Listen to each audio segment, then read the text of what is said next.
পরে এক মোটর শোভাযাত্রা সহকারে প্রধানমন্ত্রীকে জেদ্দা রয়্যাল কনফারেন্স প্যালেসে নিয়ে যাওয়া হয়।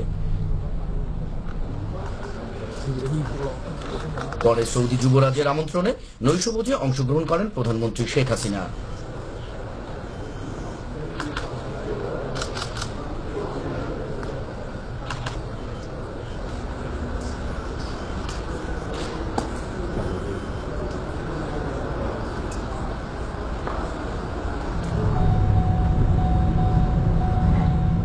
শাখাওয়াত মুন, বাংলাদেশ টেলিভিশন, সৌদি আরব।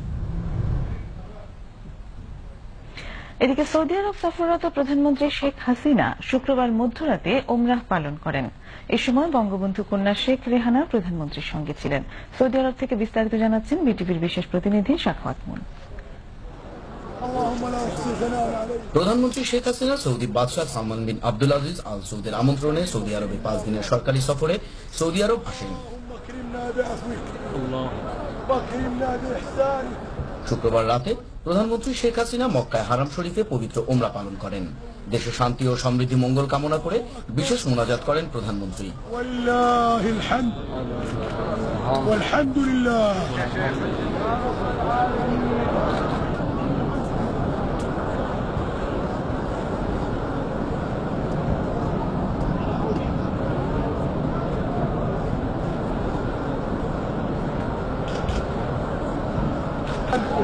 وتذلت لك عنقه وخضعت لك جبهته وفاضت لك عيناه.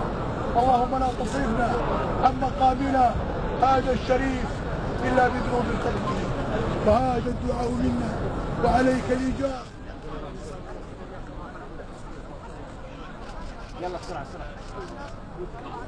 রোববার বিকেলে শেখ হাসিনা জেদ্দায় আল আন্দালুস আল সালমান প্যালেসে সৌদি বাদশার সাথে দ্বিপাক্ষিক আলোচনা করবেন।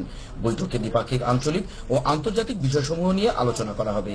সৌদি যুবরাজ মোহাম্মদ বিন নায়েব বিন আব্দুল আজিজ প্রাসাদে বাংলাদেশের প্রধানমন্ত্রীকে স্বাগত জানাবেন বলে আশা করা হচ্ছে। সৌদি আরব সফরের প্রথম দিনেই প্রধানমন্ত্রী শেখ হাসিনা কোন রকম বিশ্রাম ছাড়াই পবিত্র ওমরা পালনের মধ্য দিয়ে শুরু করেছেন তার এই আনুষ্ঠানিক সফর। সৌদি আরবের বাদশাহের সাথে দ্বিপাক্ষিক বৈঠক সহ সৌদি আরবের মন্ত্রী ও ঊর্ধ্বতন কর্মকর্তাদের সাথে বৈঠকের মাধ্যমে শেষ হবে তার এই সফর।